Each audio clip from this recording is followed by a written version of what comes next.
Let's talk accessories that come with your machine. So first off, when we wound our bobbin, we found there was one bobbin in here and 3 additional ones in your accessory bag. Keep in mind that these are not a bobbin to mix and match. If you've got metal ones from a previous machine or even plastic ones that look similar, if they are not identical to this machine's bobbins needs, they will not work. So no mixing and matching. And again, just check with your Viking dealer to get you the right bobbins. Remind them that you have an Emerald sewing machine.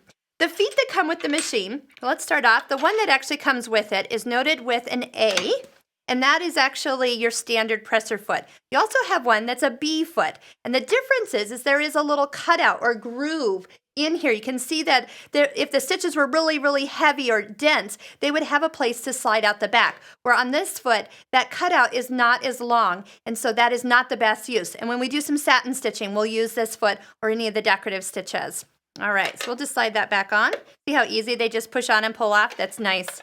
All right, next we've got an overlock foot. It has a little pin in it, making it perfect so when you jump over the edge of your fabric, it's not going to roll it. It's going to be supported. So any of our overlock stitches, we'll definitely want to use that. We have a blind hem foot. This red wheel is actually adjustable, so we can set it up to be perfectly aligned with our fabric thickness we're using. This is a zipper foot. You'll notice there's actually 2 bars on it. So sometimes I have it attached to the right side and sometimes we have it attached to the left side, just depending on what side the zipper coils are actually sitting on for your project. We have 2 buttonhole feet. This one's the manual buttonhole foot. So you would actually kind of draw your line. I've often used this when I needed longer buttonholes than I would ever dream of making. There's a time and place where buttonholes can be used for openings, but the other buttonhole foot is actually stored in your accessory box that is empty when you get it, but it's in here, and then we will show you how to make buttonholes with this particular foot. And of course, everything's going to fit back in here as we use it. So it is a tight fit because they give you so many accessories, but just kind of work them all in there and those will go. Okay, what else comes with this machine? With this, there is a nonstick foot, which I love it because it is a smooth foot, great for fabrics that have some stick. We've been working with a lot of vinyls these days or clear plastics.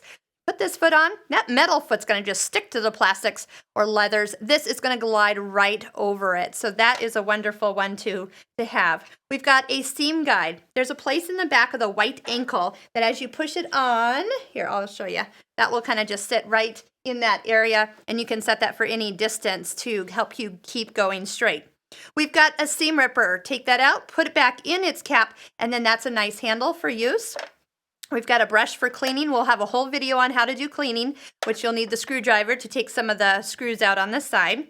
You have a, so let's see here, self-adhesive glide plates. I always have to remember what you call these. They're like little toes. Well, this is the same as this H foot, the one that will not stick, but you can put this on the back of, say, your zipper foot. Oh my goodness, how great would that be? And then you'll glide across the fabric and not stick. So you can add these to any of your accessory feet that you purchase if you're working with some of those specialty fabrics. So don't throw those away. Just let those stickers kind of hang out in the bottom of your machine. From the vertical spool pin, there is a little felt pad. Sometimes I'll put that on. Should that spool want to kind of spin or slide quickly, this will resist it and make it so it doesn't spin away from you. We put the small spool cap on the machine. This is a large spool cap. You only need these if you're using the horizontal spool pin. Don't use this. Definitely don't need to do it like this because those caps, those spools on this vertical spool pin are not going to go flying off. But those that are laying down horizontally need a little help. Match that up when you are working with a spool with a bigger end cap. That's what the bigger spools are for. And a pack of needles. We've got just some basic sizes and a stretch needle. Watch our videos on needles. We've got a whole series of them, and every needle is designed for a different fabric and project, and we go in and explain which one is for which project. So those are the accessories that come with your machine.